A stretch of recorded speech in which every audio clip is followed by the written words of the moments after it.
Hi everyone, my name's Stephen Hinchliffe. I'm from the UK. I want to talk to you today about the last 2 years really, since I split up with my ex-partner. We had a beautiful baby boy. His name's Zach. He's now 4 year old now, and he is the love of my life and always will be.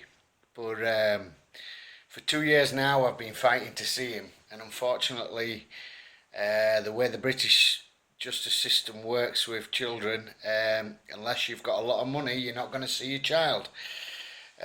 In my case, I live in Yorkshire. I live in a small village in the Pennines. I work in textiles. Anybody who knows about textiles will understand it's not great pay, I'm afraid. Very close to minimum wage. So obviously we rely on overtime to pay the bills, to keep a house. It's tough. It's tough.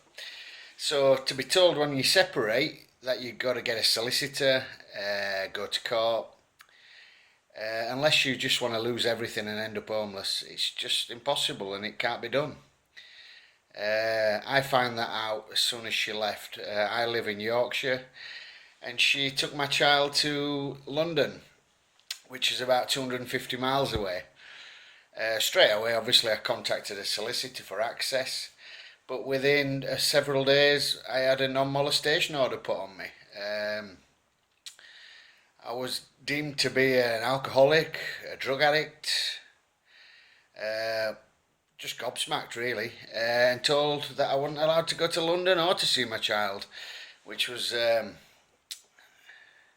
heartbreaking.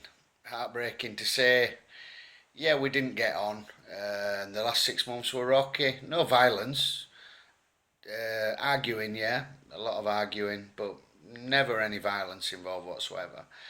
I've never been out of work. Uh, I don't know, no problems with the police,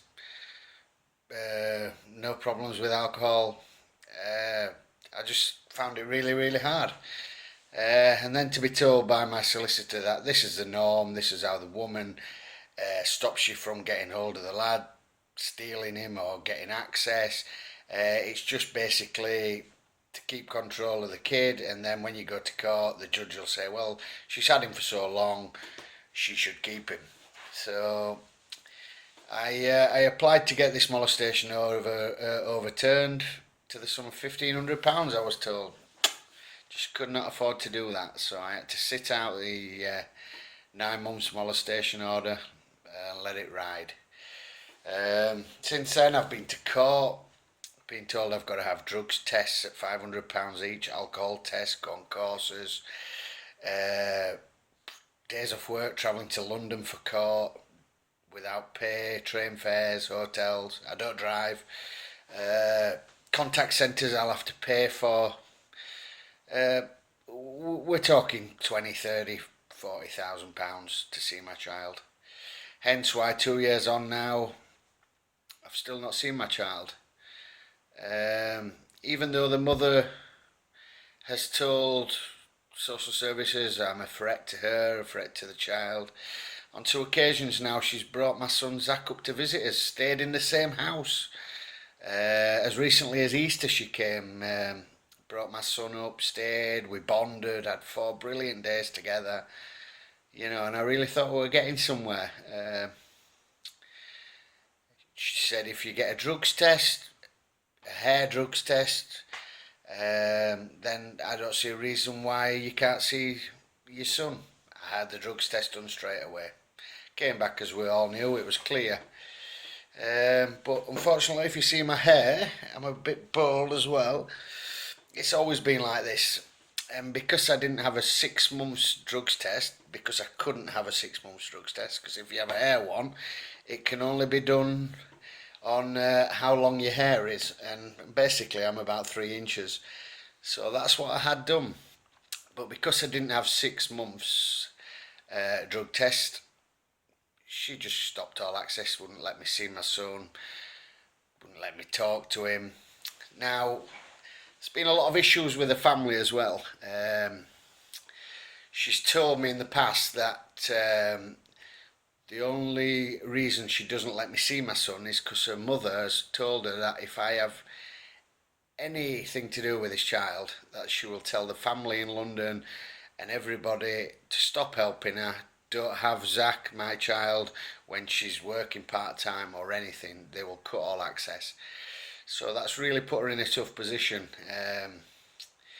This is the mother as well that actually wrote a letter to the court while I was in court, stating that I put on Facebook that I was going on holiday with my friend to Tunisia to get drunk every night and take drugs. Now my mum's on Facebook, my family's on Facebook, and even my boss is on Facebook. So to put on I was going abroad to take drugs in a country, Tunisia, where if you're found taking drugs, it's you're looking at 10, 15 years in prison. So, but obviously the court had to take this into account because of what she'd said. So this is what I'm up against. For 2 years I've not seen my child. I can't afford to fight to see my child. Letters from my work saying I get drugs tested there. I start work at 5 o'clock in the morning. You know, he never turns up drunk, smelling a beer. Even my MP has got involved and tried to help me.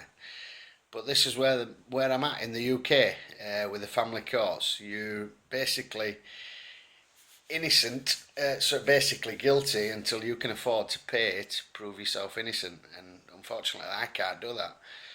Do I risk everything, lose my house, lose everything fighting for my son, but then not having enough money to go visit him in London? So I'm stuck.